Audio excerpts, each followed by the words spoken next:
This time on the Cameron Journal podcast, we are talking to Thomas Deneuville. He is a person who works with people on creating a journaling practice and making that an important part of their lives and their creativity and their productivity. We also talk about music for a little bit and just kind of talk about creativity and productivity. He's a super fascinating person. It's an interesting interview in the kind of random style you know how I do. So tune in, strap in. This is Thomas Deneuville, and this is the Cameron Journal podcast.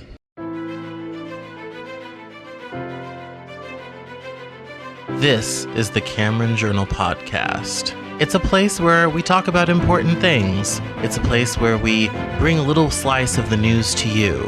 It's a place where we do important things, have important conversations. It's also things that I like to talk about. My name is Cameron Cowan, and this is the Cameron Journal podcast.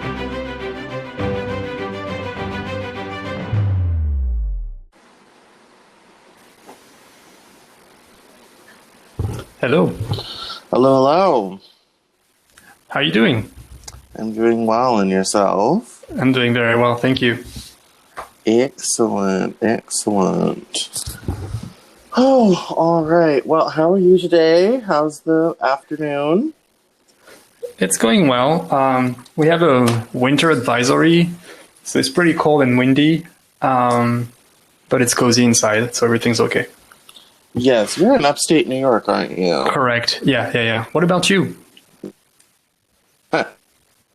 Fabulous sunny Seattle, by which I mean it's not fabulous and it's pouring down rain outside. But it's a very nice city. So it is, especially the thing I love most about Seattle is the variety of food. Mm-hmm. So, I love Asian food and, all the subsections of that. Like, I love, Vietnamese pho, pork bun, Taiwanese pork buns. I love going to, a hole-in-the-wall sushi place. This chef does not speak English. The sushi is amazing.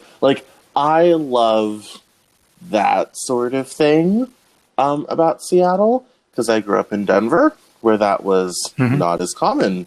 So that's what I love about Seattle. So it's what helps me put up with the rain. When I get sad, I order some delicious food, and that's how I handle the rain. So, excellent. Yeah. So, all right. So here's the format. Here's what's going to happen.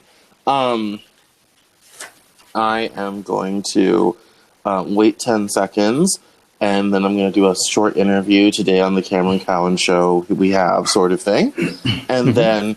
We're going to launch right into your introduction. So sort of a name, rank, and serial number situation. All you have to do is, kind of say who you are, what you do, that sort of thing. And then we'll get into some deeper questions and talk about what you do creatively. Okay. Yeah, and at the end we'll do plugs. You can plug whatever it is that you're doing, where people can find you online. And then when you stop speaking at the end of that, I'm going to wait 10 seconds for editing, and then we can have after banter and all that sort of thing. So, sounds good. Awesome. We'll begin. Here we go.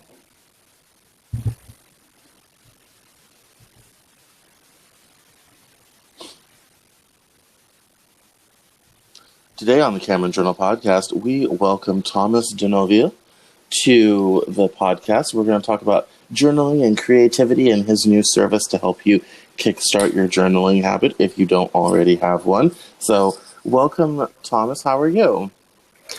I'm doing very well. Thank you for having me, Cameron. Excellent. So, why don't you tell us a little bit about your creativity and how you got into this whole journaling idea?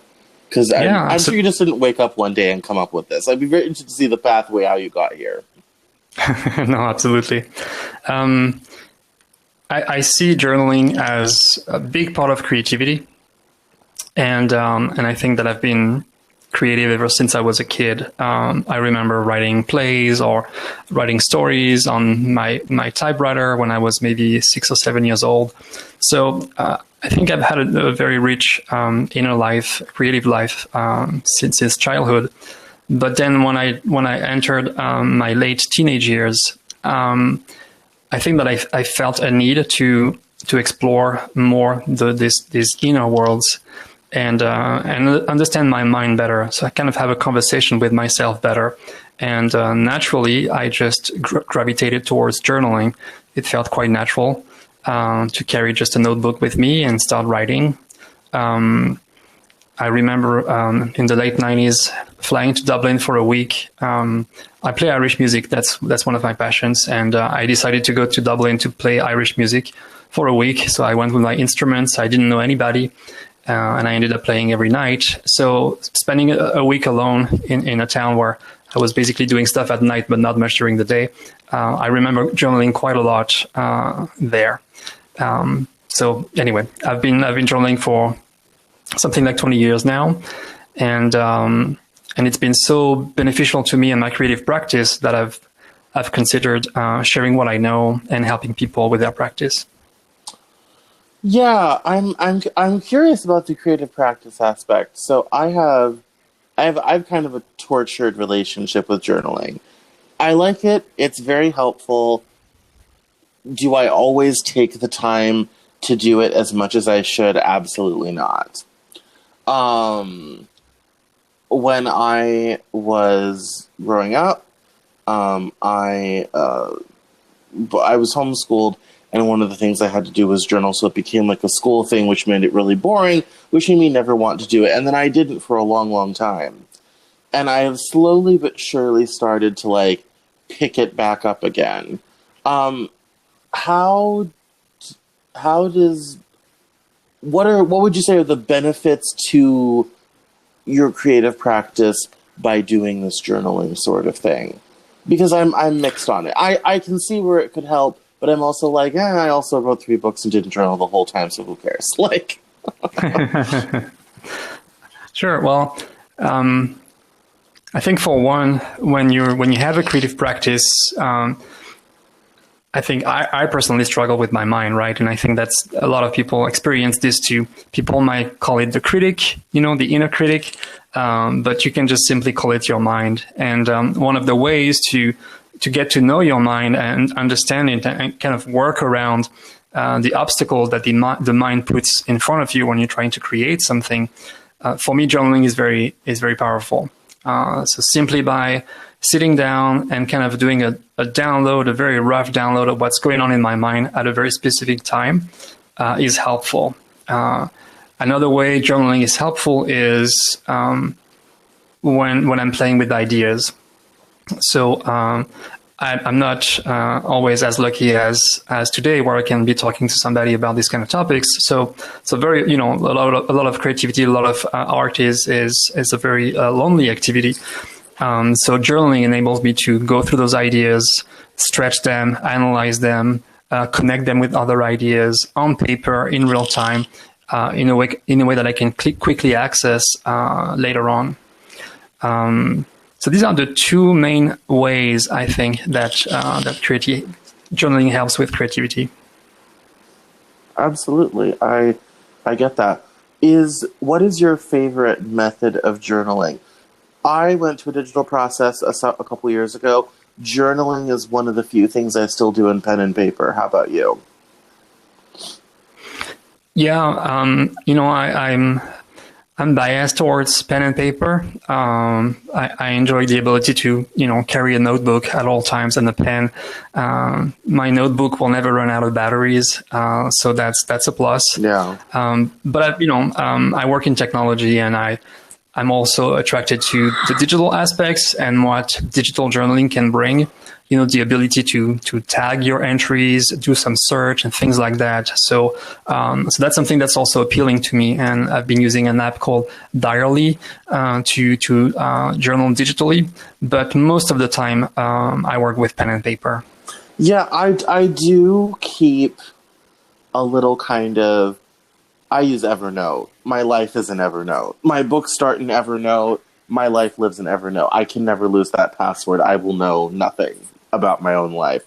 And I do kind of keep a small journal in there because I like to, when I'm on the go, I like to write on my phone.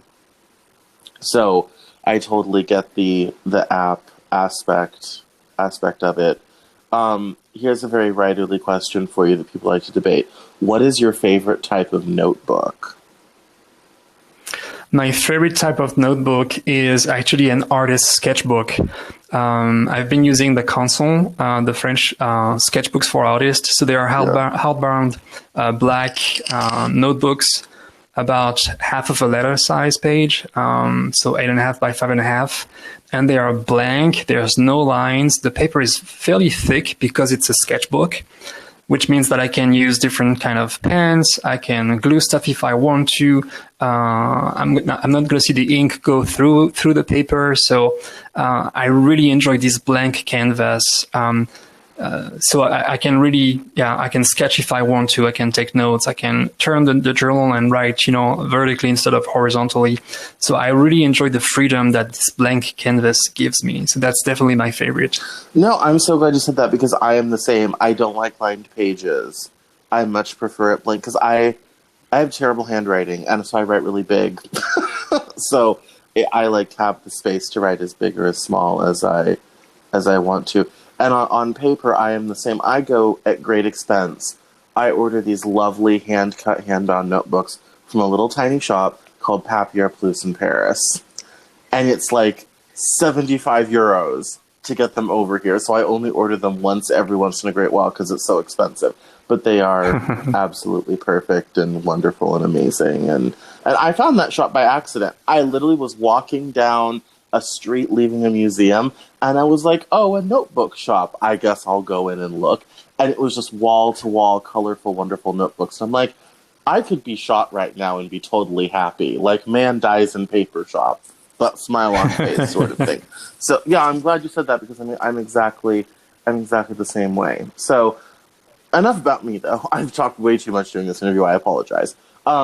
If someone wants to start a journaling practice, what would be some tips to get their journaling practice off the ground? Sure. I think first of all, you have to start gradually, right? If you've never really tried journaling, have this conversation with yourself, just start very short and set short goals.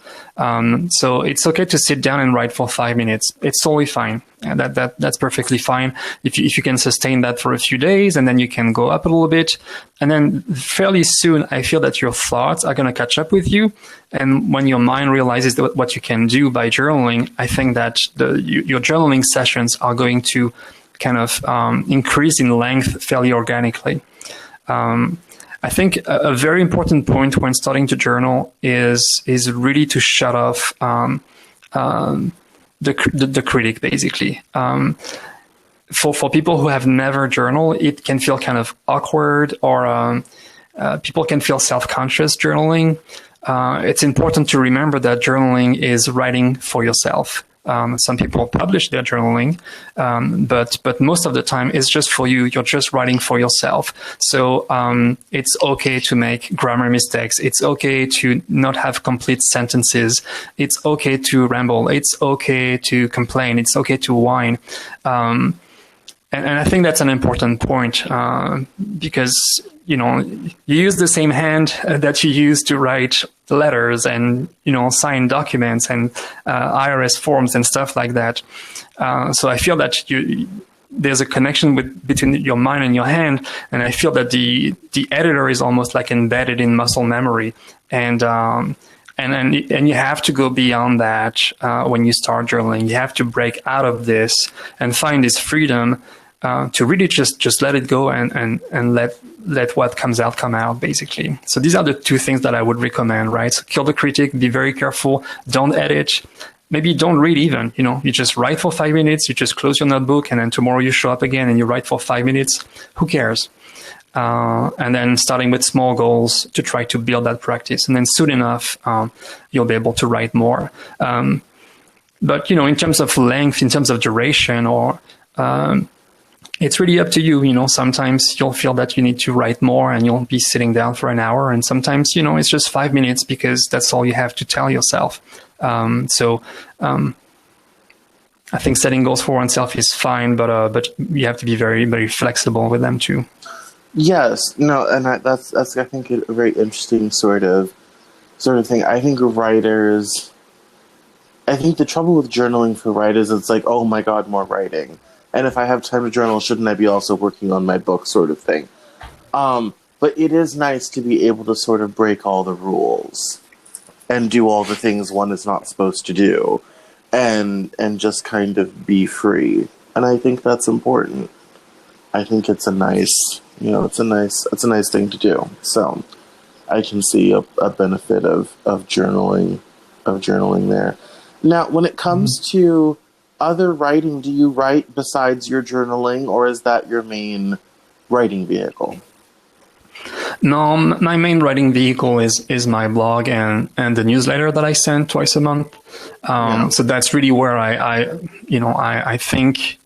I think through my process, I explore ideas, I develop ideas, and I make them public. So that's my main avenue for writing. Yeah, well, you should tell us about your blog and your newsletter. What do you cover? What do you write about? Sure. Well, pretty much, what we've been talking about. Ultimately, I'm interested in creativity, but I'm interested also in all the things that, at least for me, contribute to a successful, rewarding creative life. So journaling is one of them. I find is very, very important. Another aspect of understanding your mind and conversing with your mind is meditation, which is something that I practice too. So I'm going to start blogging more about this. And then another aspect that is also very important in my personal practice and for creativity in general is sleep habits, sleep quality, and dreams. And I rarely see people talk about sleep and dreams in the context of creativity, at least in the books that I've been reading or the people that I follow. But for me, there's a direct connection through your mind, psychologically, spiritually, if you're interested in that, but also physiologically, right? There is this cliche, this romantic cliche of the artist burning the midnight oil and, working very late and kind of stretching oneself and always being tired and having to rely on substances to keep on going. And so that's a fairly popular cliche, but when you look at research, it actually goes against what you're trying to achieve as a creative person. If you really want to be creative, you should get between 7 and 9 hours of sleep. And that's when you're going to be the most efficient, basically. That's when you're going to be able to connect ideas and feel more creative and more productive. So these are the topics that I'm talking about mainly. And then twice a month, I send a newsletter still about creativity, where I curate articles, prompts.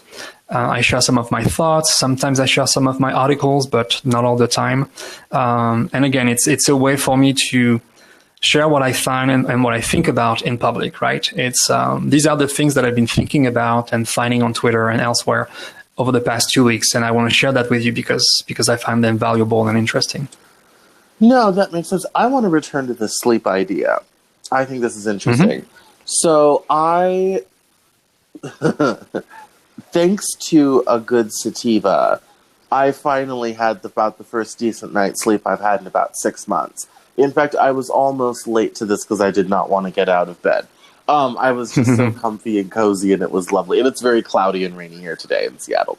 And and it was just amazing how absolutely 110% better I feel. I have not felt this good in 6 months. And I finally had one decent night's sleep. It is remarkable. And it's just, I don't think people appreciate how important good sleep is. Absolutely. And the effects of sleep deprivation happen pretty fast and are pretty drastic, right? So you're going to see some effects on your productivity, on your creativity, but your immune system, even after one night of 5 hours of sleep, your immune system takes a big hit. And that's not something that people feel in their body necessarily. You're still functional. You can still have a perfectly fine professional life and social life, and you can still maintain that kind of sleep cycle, sleep pattern. We also live in a culture where, coffee is very central in the workplace, right? And outside of the workplace, there's a coffee culture in the US. And that's another way that you kind of mess up your body and you mess up your sleep cycle. So again, you can perfectly operate fine with 5 or 6 hours. But if you look into it, if you read the research, you're actually doing yourself a disservice, and you're gonna pay for it one way or another. Yeah, it was. I totally agree, and it's kind of an odd thing because I never thought much about it because I was always someone who could kind of go to sleep anywhere, anytime, kind of thing.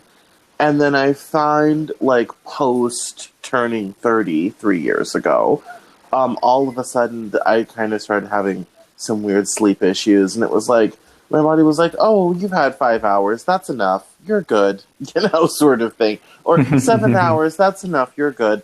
And I was, it's just it kind of sucks to be always tired all the time. And I feel like, I feel like a lot of people right now, there's a huge, I'm sure you've seen this, there's a huge kind of cult of productivity, and everyone's trying to biohack or take a supplement or do whatever to increase productivity. And I feel like of all the things people are optimizing, the one thing they are not optimizing is sleep. It's very true. And it's of all the things and pills they take and microdosing LSD and all this type of thing, they would probably be better served and would save a fortune if they would just optimize getting to sleep, because it just changes your life. Absolutely. And I think that if you prioritize sleep in your life and your creative practice, you get benefits beyond the one that we talked about, right? So if you want to have a good night of sleep, like a lot of recommendations say, start lowering your lights, maybe an hour or 2 hours before. Don't look at screens for an hour before going to bed. Maybe read a book. So if you look at that, basically what it says you're not going to be on social, you're going to be on social for 1 hour less in your day because you have to prepare for sleep. You're going to use this time to read, which is so much more beneficial than being on social. So these are like side effects of trying to focus on your sleep and prioritizing sleep. So it's a win-win situation, really. No, absolutely. In fact, it was kind of funny you should mention, last night when I was at the beginning of this epic night of sleep, I actually was reading. I usually will watch shows and things before I fall asleep, whatever have you. And I put the night blue light filter on the iPad and I will watch things. But last night, and I don't really know why, I was kind of like, oh, I have new things to read. I want to dive into them, all this sort of thing. Let me do some reading. And it led to much better sleep. So I think it's a practice I should adopt as a general rule. So I can tell the listener I am living proof this does work. So there's an excellent book that came out about 3 years ago called "Why We Sleep" by Matthew Walker. Yes, that actually came with my mattress. Oh, really? No way. Tuft and Needle sends that to you with your mattress. Amazing. Yes. Amazing. Yes. I mean, this is like, research-backed information about sleep. It's a fantastic book. You learn a lot. It talks about sleep throughout different ages. What does it mean to lose your sleep when you're in your 70s, for instance? Why do you lose your sleep?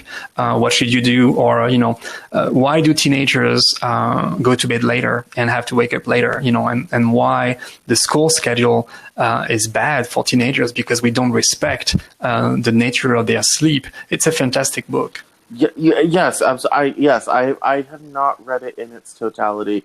I kind of picked it up in bits and pieces kind of along the way. And science has shown high school shouldn't begin till about 10 a.m. And we should be totally okay with teenagers going to bed at like midnight. Like, we completely need to shift. And I found that myself. Like, as I have gotten older, I'm like, it is no wonder older people find it easier to get up in the morning. I could not do early mornings until I was in my mid-20s. Absolutely could not do early mornings until I was in my mid-20s. And because so much is going on developmentally in your brain and body until that time. Now if someone says, oh, let's be somewhere at 7 a.m., I'm not going to be happy about it because I'm still a night owl at heart. But I can do that. Whereas, like, if you told me at 17, be somewhere at 7 a.m., that was very hard. Like, the will, effort, power to make that happen was just simply huge. And, we're I feel like so this is an area of our society where we are just not in natural harmony with our own circadian rhythms at all, and it's to everyone's detriment. Yeah, I couldn't agree more. Yeah, Yeah. it's amazing that there are not more car crashes and plane crashes and all that type of thing. You had mentioned about sort of a fulfilling creative kind of life. I have spent my life working in the fine arts. Creativity for me it's lovely, but unfortunately, because I've done it my whole life, the pay is kind of very shit and all this sort of thing. And so I was wondering, as for someone like yourself, what about creativity? A thing that I'm very tired of. What is it for you that's really fulfilling? What do you get out of it? What charges your batteries? That's a good question. I think what I get out of it is that I need that. It's not. I never made a conscious choice that, oh, you know what, to increase the quality of my life, I should probably have a creative output. Like, I don't have a choice. If I don't do it, I'm miserable and I make people around me miserable. So I need a creative outlet, right? And I have a background in classical music, so that's been my outlet for many, many years. But I've got other ways to be creative. And what I get out of it is just sheer happiness. It's just, regardless of the quality of the output, regardless of the frequency of the output, it just makes me happy. Just sitting down and making stuff makes me happy. It's as simple as that. But it took me about, maybe 15 to 20 years to get to that point. When I was studying composition, I was suffering from, periods of creative block and lots of doubts, lots of self-criticism. And I think that with age and with practice, I was able to get rid of those toxic patterns, basically in my creative life. And now I just enjoy it. I just enjoy what I'm doing. I think it's also linked to the idea of success. When we talk about, if you take your creative pursuits seriously and you want to make a living through them or be professional, I feel that it's easy to get trapped in the cliches of a successful life, right? And I spent a lot of time thinking about what success meant for me.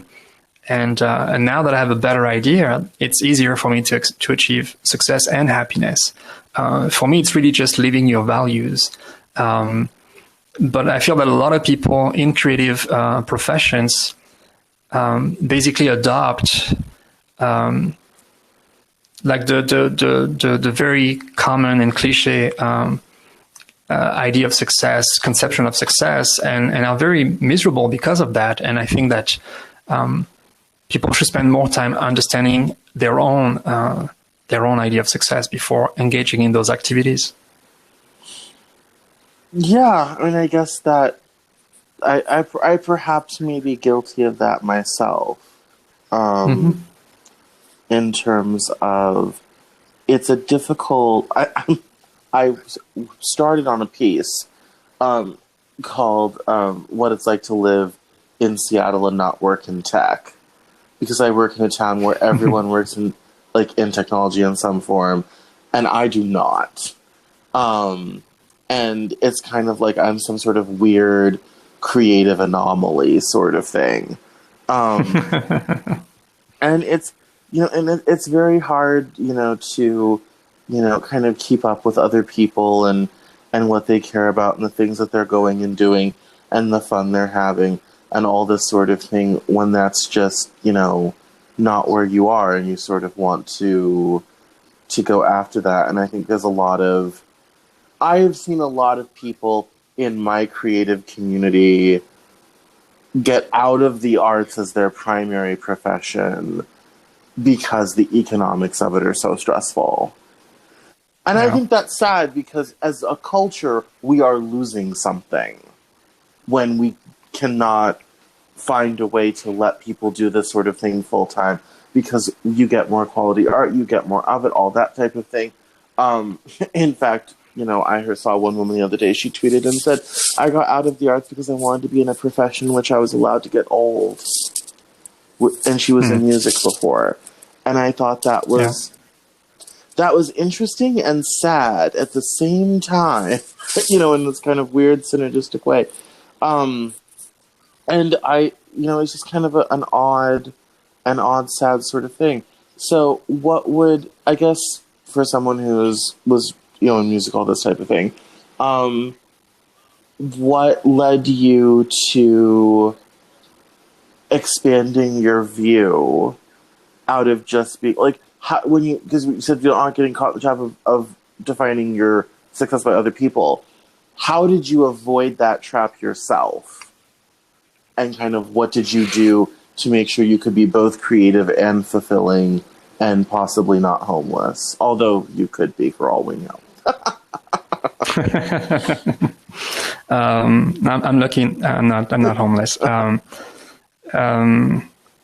Well, I think you cannot define success for yourself until you really know how you function, how your mind works, what brings you happiness, what is important to you.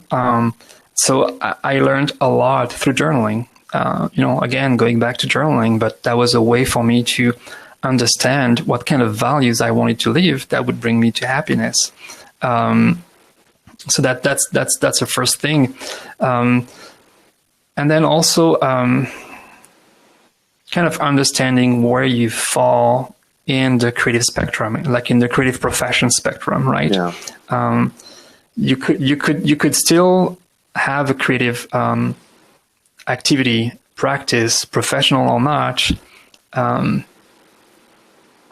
but it could be just like a fraction of your time, right?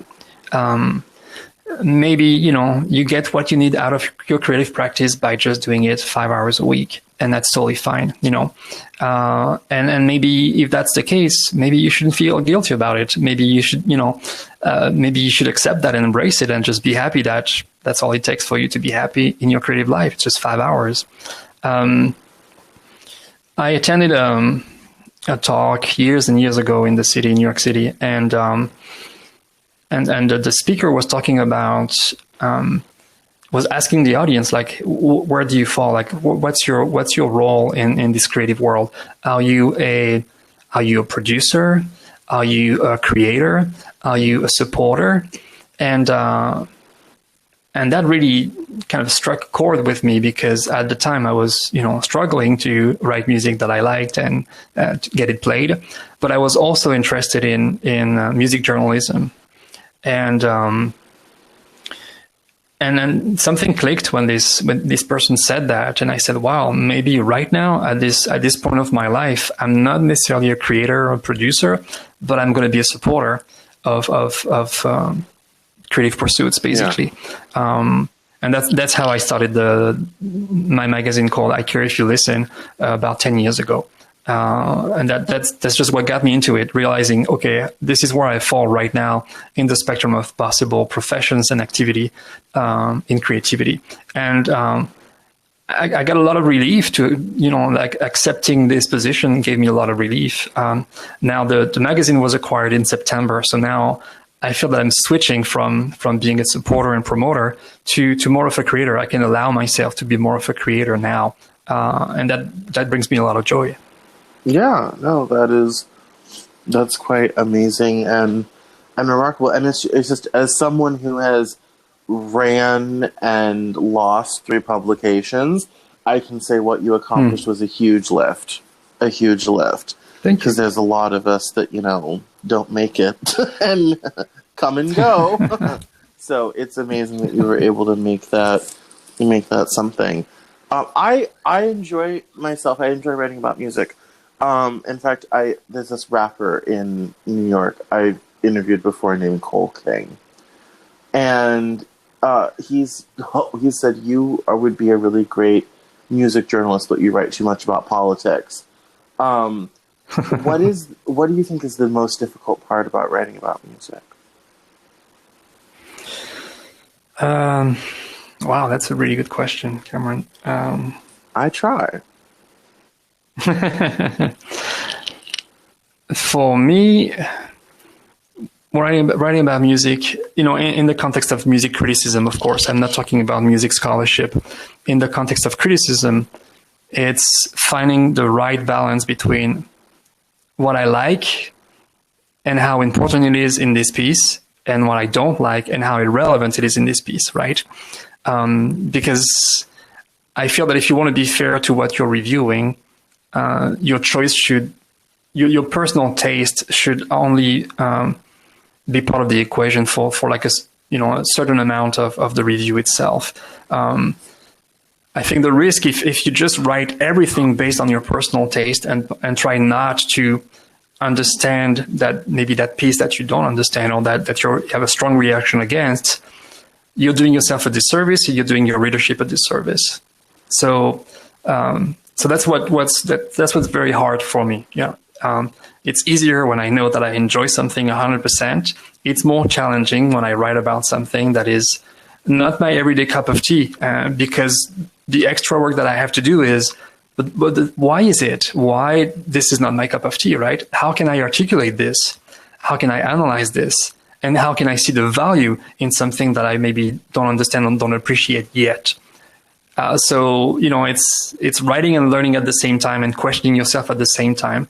And I think this yields to better music journalism, but it's also very hard to do because you involve yourself in the process, and there's also this introspection in the process that makes it very hard.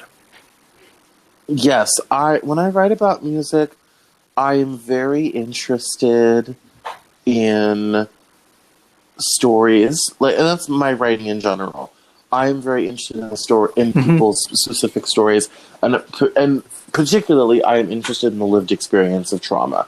That's what I tend to write about. Not usually my own, other people's. And so when I usually approach, music or artists or this type of thing, I'm very interested in their story, how they got to where they are, what their first big break was, if they're still waiting for it, all this type of thing. I find it nearly impossible to write about music itself, which I think is weird, because I also have a classical background, and I feel like I should be able to do that. But somehow writing about a track, like the production of it and all that type of thing, no. But the story of the people that made it, I'm there for 4 hours. Like, I will happily listen to them talk and all this type of thing. So it's it's an odd sort of thing. So while we're I mean, I think it's a valid lens. It's a valid way to get into the music and talk about it, So I think that's remarkable. Yeah.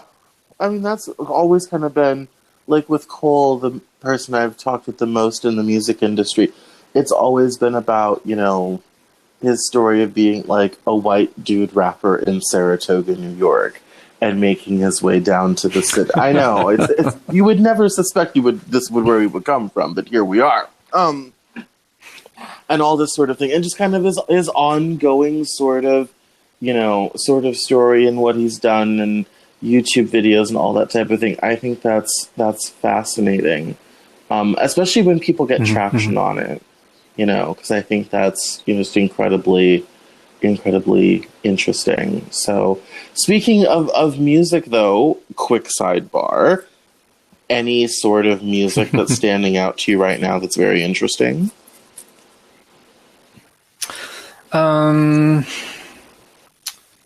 That's standing out right now. That's interesting. I tend to revisit old stuff a lot. Maybe it's because I had to write about new stuff and very, very new stuff for such a long time. But I tend to revisit old stuff and kind of expand my knowledge of old stuff. Something that I love about music is that you can discover a lot by looking at the affiliation, like, what are the influences of this artist that I really like? Where did he get this sound? What did she get this sound? Where did they get this sound? And who did they influence? So that's always a way for me to learn more and expand what I know. But otherwise, lately I've been listening a lot to Fortet. I think their latest album is called Parallel. And I'm kind of obsessed with this album. I've been listening a lot to Aldous Harding and also Jake Blunt, who's also a great artist. So these are the ones that are kind of in rotation and that are kind of recent. Otherwise, a lot of older stuff and a lot of traditional music. Yeah, I it's kind of funny. You're one of the few people I know who is also into kind of more traditional music. I grew up really not being allowed to listen to pop. So, like, my high school soundtrack was, like, Irish folk music. That's what I listened to. Or, like, Spanish guitarist Johannes Lindstedt when I was 17. Sounded wonderful. Very odd sort of thing. So my music taste now will be kind of like, oh, here's a top 40 music tune, then here's some opera, then here's a Nunya from Ireland doing The Maid of Coolmore, and then we'll jump back to, like, Electric Light Orchestra from the 70s. All of these things just sort of jumbled together. I did kind of recently discover the mid to late 70s, and I joked with my mother, I'm like, I'm invading your generation's music, scoot over, because some of this stuff is actually really good. And then she started giving me recommendations. Well, have you listened to these folks who are really popular? And so she just kind of filled my playlist just with suggestions, which was a lot of fun. Yeah, that is cool. It was a lot of fun. That's awesome. So it was, and it was her sister, my Aunt Nina, is really, she was a big disco person. And so for her, like, anything the Bee Gees ever touched is amazing, sort of thing. And so it's just very odd. And meanwhile, her sister, my mother, is anti-disco. Can't, two people related, very musical tastes very far apart. It's a very odd. Yeah, it's a very odd thing. It's a very odd thing. And yeah, it's very, very weird and very, very, very strange. So music is weird. What people get into and what people don't get into. I think I've always wanted to try to correlate, like, music tastes and personalities, but it never works. Because people you would never suspect would be into something are really into it, and people that you think should be into something are not at all. It's odd what gets people going. And it doesn't seem to make any sense. It seems to be truly random. It's one of those things. So, but it's, excellent. Well, we're coming up to the end, which means now is an excellent chance to do plugs. Where can we find you online? How can we learn more about your journaling? Sure. So my website is thomasdeneuville.com. And if that's too hard to spell, you can find me on Twitter, where I am TDNVL. I've got the same anchor for Insta. And my journaling course is on my website. It's a 14-day journaling course that you can take through SMS, so text, or WhatsApp.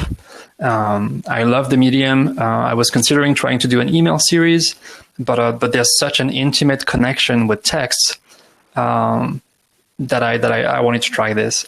So far, the feedback has been very good.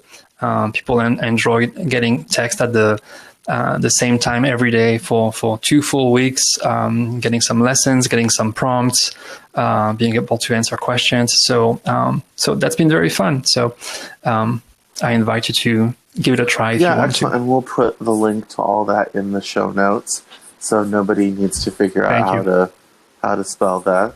Yeah, exactly. Spell my last name. So excellent. Well, thank you so much for stopping by the Cameron Journal podcast. Thank you for having me. That was amazing.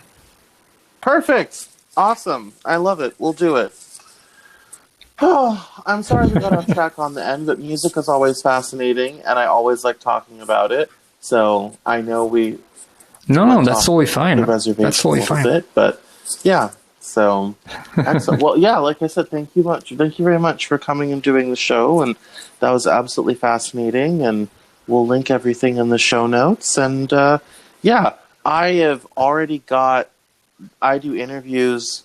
I run interviews every Monday and I am already booked out to March. So, Whoa, yes, that's cool. I've been doing a lot of interviews in the last couple of weeks, and so I am already out to March. So, unfortunately, although you're recording this now, it will not come out until March. But I will let you know when it does come out. But feel free to keep an eye on the feed. Just any podcast app you use, just search the Cameron Journal podcast. I come right up. Sure. Yeah, and so I have some other writers and things coming up from the writing community, so it's a good thing to follow anyway. But yeah, so. Okay, yeah, I'll keep an eye out. I mean, I want to be able to promote, the show through my newsletter and on social, so I'll keep an eye on the feed. Okay, I will try to make sure to message you when it comes out. Sometimes I get to you, sometimes I don't. Sometimes there's a slight delay, but also keep an eye out on the feed. And so, if we work together, we'll accomplish our goal. So, well, thank you so much. I really appreciate it. That's all for this episode of the Cameron Journal podcast. Thank you so much for listening. Visit us online at CameronJournal.com. We're on Facebook, Twitter, and Instagram. And I love to talk to my followers and listeners, so please feel free to get us on social media at Cameron Callan on Twitter. And we'll see you next time on the Cameron Journal podcast.